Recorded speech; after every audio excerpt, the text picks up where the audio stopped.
like I said, like it was like a homecoming for me. So coming back, and first of all, I would like to thank Yeun and Chung to invite us over and to have this opportunity to meet with all you guys. And then I'm really looking forward to today's practice. And so, and maybe I can give it to our Venerable Dhammadipa. So he's gonna explain or why we are doing this meditation and what's the benefit of this. And because I truly believe that the practice of meditation is across all the religion.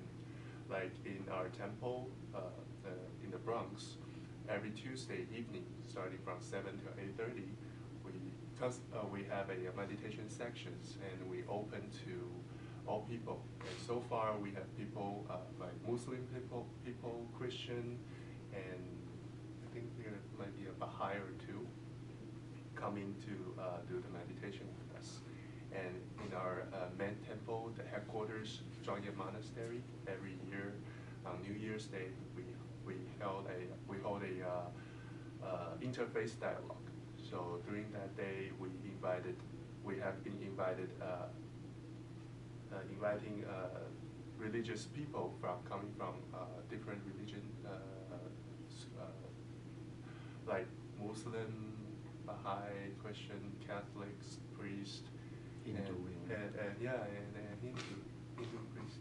So I think it was my goal as a Buddhist monk living in this country is that I would like to foster more of this inter-religion dialogue so we can understand each other better, and hopefully through this process we'll make friends with each other, and then we can promote the peace. And now I'll give it to Venerable Dhammadipa, and he's very knowledgeable throughout his. He's been a monk for 27 years, and he spent 10 years in Sri Lanka, study the theories and the practice of Buddhist teaching. So, and I feel I'm very fortunate that I can get to know him and actually study under him. And so now let's give it to Venerable Dhammadipa, and he will guide us through the meditation. Thank you. I usually like to some interact. So before that, I think might be the best. I just give some rough idea how Buddhism understand meditation is. I'm sure that in all religions highly value one of the things is called wisdom, right? And then, and I also believe that of course all religion will actually have a really great contribution to the humankind in the world. Okay? And then for the humankind, certainly wisdom is one of the very important topics we address.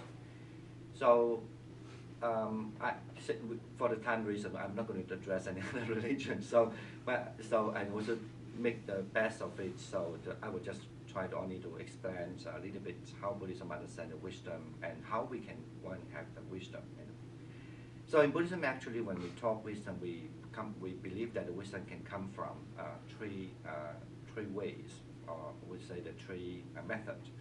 And then one way to get the wisdom is by hearing. In those days, you see, we don't have text, and also tradition, especially in the India, and in South India, and those countries, actually even including in China, but so we don't have like anything that written down. We do have, but it's not really. We don't rely on the written down thing, but much rely on the memory part. So any student, if they want to study anything, they have to be firstly associated with the teacher, and they first have to learn by heart, to remember the text. That's the reason why we say that the first kind of wisdom we can get is through this listening. So because based on the listening, so maybe now the translation you could say listening and reading. Okay, so you have to get the wisdom, a kind of understanding of what the world is about, and how you should not only just by the way that you were born and the way that you keep in touch of the world, but it's also you're learning something. So that's one thing.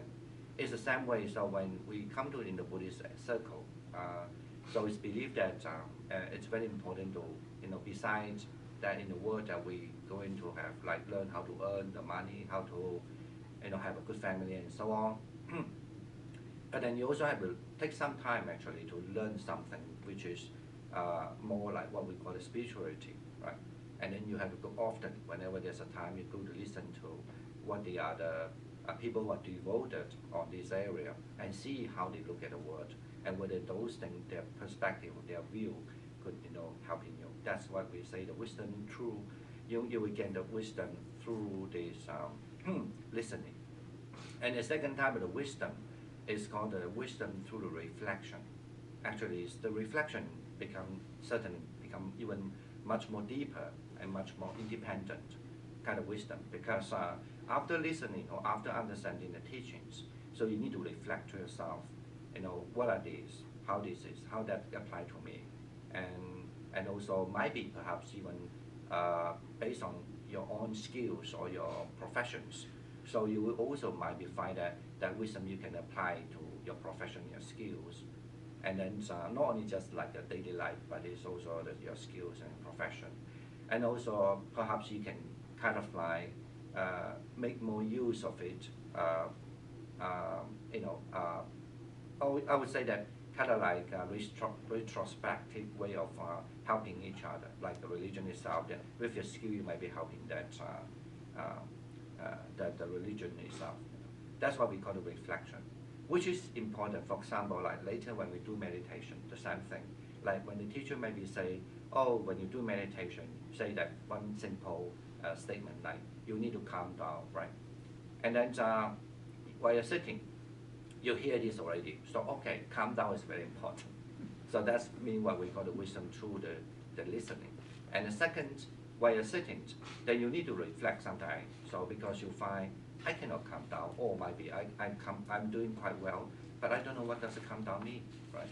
So then you need to reflect and understand, by your own experience. So not what the people telling you, that you get the reflection and kind of like self-retrospection also, that you will gain some understanding what it is by calming down, when you're more like you have the independent kind of thinking, what we call it. You can be creative. So that might be called the second type of wisdom. And the third type of wisdom, which is we believe mostly doesn't share with the daily society. That's what we call the meditation. That interesting is here why the Buddhism have to put the third one as the also believe more like kind of like more even deeper than reflection kind of wisdom. So let me just define first. The definition of what does it mean by the wisdom through meditation. The original word being called bhavana means meditation. Now they will translate. Or normally people just translate as like cultivation. Or some even translate that as the practice. Okay.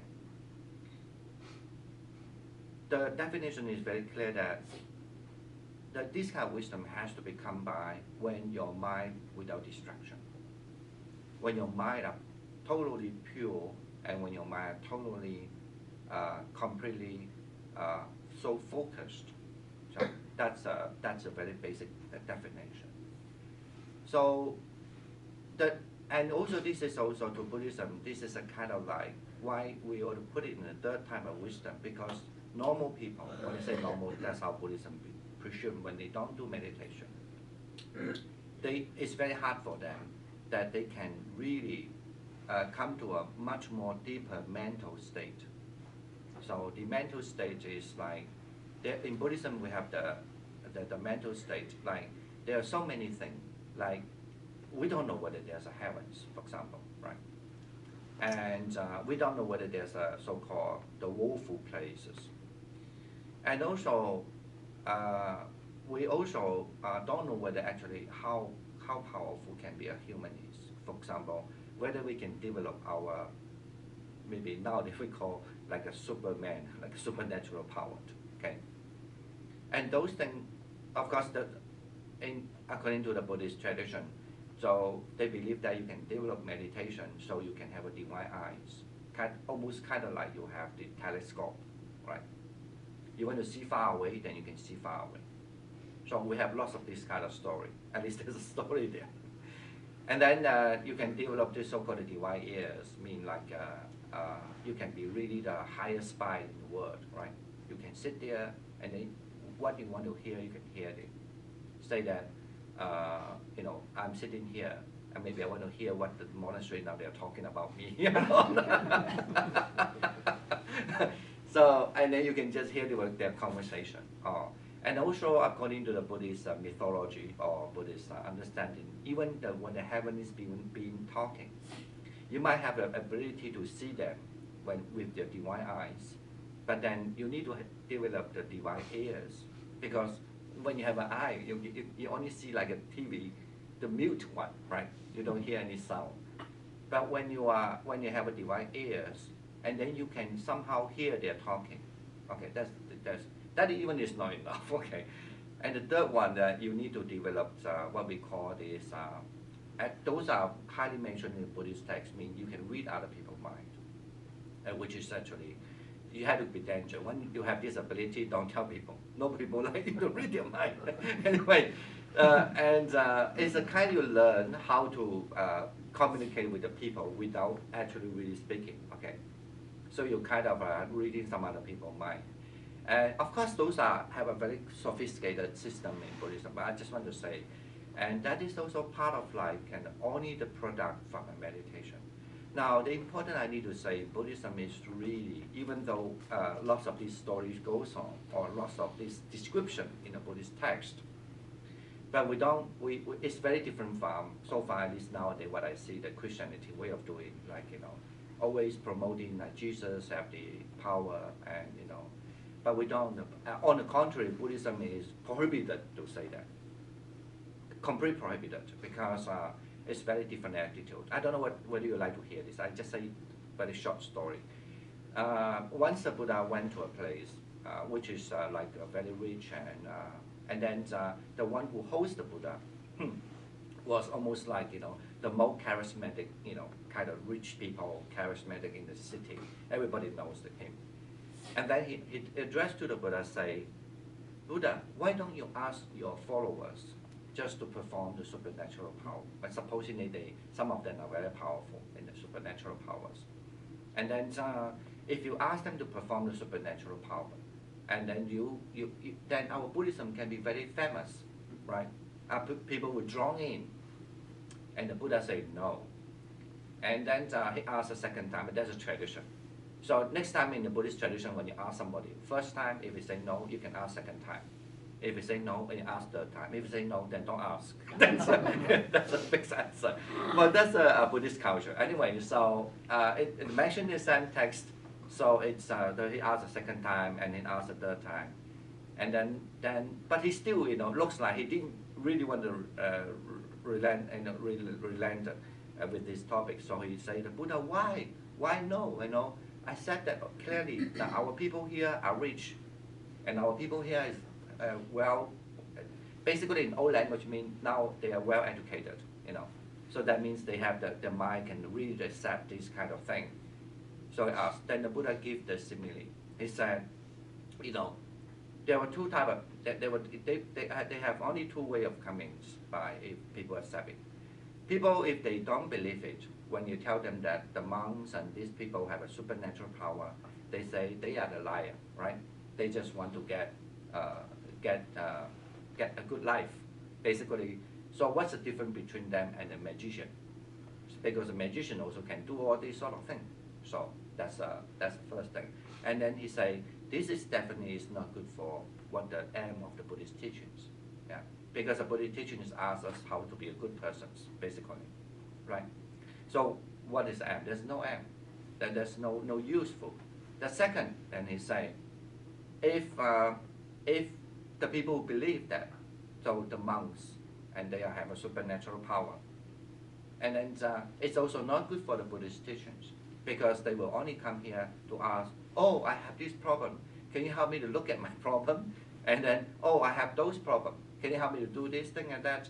So, and then their mind is only actually looking for the supernatural power to help him maybe get over something, but they never really learning what is the really meaning of the life. Basically, that's how the thing. And then the Buddha say, on the contrary, I always ask the monk not to tell people how much power you have, but you have to tell people how much thing you still have to practice. Okay, so you get it now. So that's the very different pictures from religion, I have to say. But of course now they change. Some monks might be doing that. They always go out. It's true. In the website, we look at it. They have lots of this what I call it like a cult. I mean, it could be like a cult to my language. So they would say, oh, you chant this mantra, and then you will see a lot of Buddha, and then the light will help you, and all sort of things, which is actually is really contrary to the Buddhist teachings. Anyway, now back to the wisdom the wisdom through the meditation. So it is basically might be one from doing this meditation. Not only that, because you learn how to focus, and then you might be able to become. It's really shaping you or changing your view of the life. Not because everyone giving you any idea. It's because through your own practice, you see something real is there, something beyond or something more than that you understand. This is one thing. That's like a supernatural power. And the other, I don't mean that meditation means the supernatural power too. I just want to say that when you are able to focus your mind and like just one example, very simple.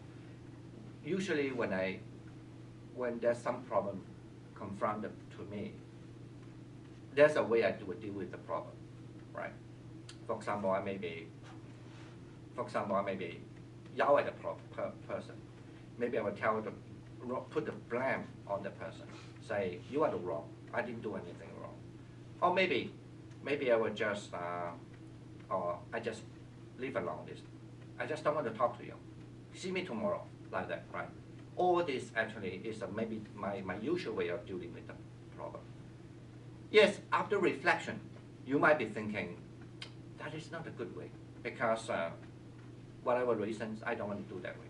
But even though you think about that, you understand very well you shouldn't respond to that hostile person in this way. But you still, sometimes you cannot help it. It just, because it's beyond my ability or beyond my power. But it's very strange if your mind sometimes, let's say, when you're able to settle down your mind, just like, almost like somebody telling you, not telling you, almost like you've been acknowledged that or been told that, you say, today, you know what, today you get $10,000 or $100,000. You have a really special day. So even the hostile person right in front of you, it doesn't mind. You just smile to the person, hi, how are you doing? Do you want to have a tea? Something like that, because you have a good mood, right? So that shows actually our mood actually is always very important. How you really, taking care of your mood. So in meditation, usually it's supposed, I'm saying the supposed that by that when the mind don't have a distraction, you will suppose start to take care of your mood, and then you can take care of how to deal with the person, hostile person, and so on. Okay, and that's why then it changed your way. You know that there are lots of things that you think is not possible, it becomes possible to you. Okay, those are the three kinds of wisdom. But then that kind of wisdom also, as I say, why Buddhism take the third one, the wisdom to the meditation, as the most important and most difficult, I would say, is because not just because you're doing meditation. I mean, from Buddhist perspective, it's not like just a normal yoga or just stretching and good happy life. It's not that. But if you can meditate and on, you actually see things or you understand things beyond what the people normally understand, and then you become. So those things, of course, it become part of you. So that's the reason why the third type of wisdom is also highly regarded. And perhaps that was a reason why, supposedly, when people are joining the monastic member, that's what I mean by become a monk and nuns, they have to do that. Even though I need to tell you, do not think that all the monks and nuns do meditation. Actually, for the percentage, is very low nowadays. Even though the Western have a fantasy thinking that, oh, you know, when the monks and nuns join the monastery, they will do meditation. But unfortunately, because 2,500 years after up to now, so if you look at the percentage, how many monks and nuns really interested in meditation or devoted, maybe only 5%. Okay, and most of the percentage, there are 95% maybe, perhaps there were 20% out of them maybe a little interested in that, they maybe do a little bit of it. But actually, if you look at the whole average, maybe, I'm saying this is maybe a little bad, it's recorded. So anyway, I just want to, I just want to say mostly they are not really deeply involved in the meditation. Okay, they might do some meditation, that's fine. But also quite, unfortunately, quite large amount of it don't even know what meditation is about too. Okay. Okay. All right. I'd like to ask some questions first, like why you are here. I mean, don't tell me that because they call you, that you got to be here. But I just like to know, what do you think that when this meditation of the mindfulness of breathing, what do you expect to learn?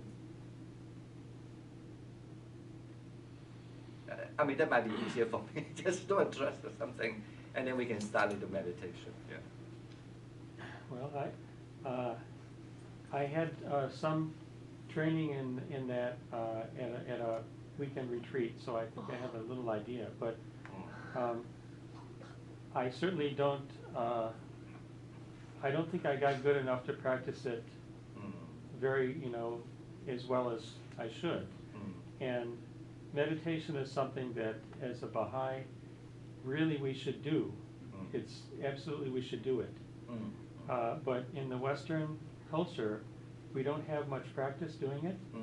So this is a good opportunity to learn to meditate more effectively. Okay. Any other opinions? Yeah, similar to what John said, there are many distractions here, and things that stop practice that will help us if we did it. So that's why I'm here. Okay. Yes. Well, now that I've reached the age of being a senior citizen, I'm 74 now. Can you speak a little louder? Yeah. Now that I've reached the age of being a senior citizen, I'm 74 now. 74. Seems to me my mind has slowed down significantly. I see. I've been taking a class at Santa Fe College called Vitality of the Mind, where we did things like mindful breathing, mindful walking, a body scan, and it seems to be helpful. But meditation is something I need to improve my capacity to do. I'm a Baha'i. I read the writings and meditate about this, but I want to find a way to activate my mind and become more in touch with reality. Part of that is being detached from the world. And so I have a farm right now where I raise goats, and I'm isolated from, except I have a television. I see. I get it. I'm not participating the way I used to, which is good for me, but in a way it feels like I'm not fulfilling my potential. And that's disturbing. But still, I think improving the mind is so important. Maybe this will help. Yeah, okay, good, thank you. I'm not sure, but I think maybe I need to maybe say a few things. In meditation in Buddhism, we have two systems. I'm going to just say some simple version. The purpose of the one system and the purpose of another system, it can be quite different. But it doesn't mean that these two systems cannot combine together. They can combine together. Okay. One type of system that's what we are going to try to introduce is what we call the focused, or sometimes we use a term called concentration. Okay. And then the focused system, it's not only just learning how to focus, but it's actually, one of, for Buddhism, especially for Buddhists when they practice, it's one of the technique is when people pass away, about to pass away, because it's one of the issues usually Buddhism like to address also. Is that because if anyone can develop this focus system, not that in the daily life they can be easily focused and without distraction, and they can really, when we have less distraction, we feel joy and feel calm, right? Not only that, it's also you need to develop a certain, up to a certain, how to say, standard, that you will be able to see the light right in the front. In other words, normally you see in normal people when they have a bad day especially, if you close your eyes, it's dark, right? But you just notice about yourself when you have a joyful day or jolly day, something what we call. And then if you close your eye, you feel there's some, even though there's no light here, you just feel a little brighter. But when our mind, when the focus become really good, and then you will see the light there. And then if you think that you want the light to become brighter, it will become brighter, brighter, brighter. Sometimes it can be like even close your eyes, looks like the sun ray comes to you. I have to say there's one thing, that byproduct, which some people don't like. There was a little time that you find a little difficult to fall asleep because when you close your eyes, the sun ray is still there, of course, like almost like the light is open, right? You might experience that, but I just want to say this, why I want to address this, because the Buddhism is always have to address that actually is important, because if you meditate, say we're going to learn later the breath, that you have to be able to meditate up to, you see there's a kind of a disc, almost like a telescope, when you look at the thing, what they call binoculars. So you feel there's a round in there. So it will be, if you want it, it will appear. If you don't want it, it will just disappear. But at first, when you start to learn, it's there. So what it is for? There's for many things. One thing is for, according to the Buddhism, people who want to be born, they doesn't want to be, basically that's what we call karma. So you change your karma. How? Because if you can meditate that way, and then, so if you want to born anywhere, so when the people, let's say usually when the people, let's say they're on the verge of dying, I don't know whether this is a pleasant topic, but anyway, I think it's important even for myself when I was studying, to learn. It's on the verge of dying. It's actually to Buddhism, why this is back to what the wisdom through the meditation. Because if a person on the verge of dying, whatever distraction there may be, people are crying, calling you, if you want, you just meditate and then the form will appear.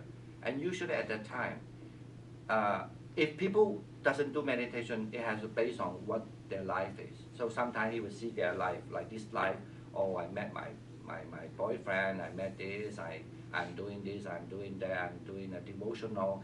So because let's say, for example, from Buddhist perspective, like, oh, I always go to a Buddhist temple, I worship, I'm doing a lot of good things. So he feels pleasant. So, and then that kind of thing will change. Basically, it will show you something, and when your consciousness die, you will just reborn. That's how the Buddhists believe. So in meditation, when you have this kind of what we call the limit down, we have a term, and actually it becomes a tool for you to decide where you want to reborn. Okay. Generally means, so if you have that kind of the power, so if you think that you want to born to the heavens, and then you're just thinking about heaven, and then the heavens will appear. So when the body has no more sustain the consciousness, and then your consciousness will be born there. That's what the Buddhists understand. Okay. This is called the concentration technique. And another technique, what we call the insight meditation, which is actually very unique in Buddhism, but I don't think it's easier for a lot of people. And supposedly people who become a monk actually should be strive their life on that, what we call the insight technique. The insight technique is a kind of meditation. You started to actually kind of like analyze yourself. What is this body? Is it this flesh? Is this or that? What are these feelings? Is that the feelings how I feel on it? Or does the feeling, there's no such a thing called feelings, or whether the feelings come in and go in? And what it is consciousness? Is that the consciousness is always constantly the same, or they are not the same, and so on. So then that's have much involved in the Buddhist teachings. And then from there, you started to find, of course, the Buddhist teachings mean you start to understand things are changing all the time. And then you start to understand things is always cannot be satisfied with all the time, satisfy you. And then also the last thing, you will start to find that there's no self. Basically, that is how you attain, become what we say, become the Buddha. So that's why in meditation, actually, there are two big systems there. But the two systems you can practice independently, but also it can be practiced very simultaneously together. Anyway, those are another very, very sophisticated topic. But I like to say one thing I forgot to say. But for the focus system actually itself, is enough for people who decide to change the karma, to decide where they want to born. And then also, even for the supernatural power's sake, that is enough. For the insight meditation, it's more like, you ultimately able to understand who I am, so that you completely understand who you are, basically what a person means. Then the wisdom transform you to Buddhist belief that then you don't reborn anymore. So that's meant by the Buddha. Okay, that's the two different systems. Okay, all right. I think we can have meditation. I think I like when we do the meditation. At first we just do a little bit, and then so that you know what the taste of it, and then I'm gonna introduce a little bit more what it is meditation. I mean the method, okay, and then especially after your questions.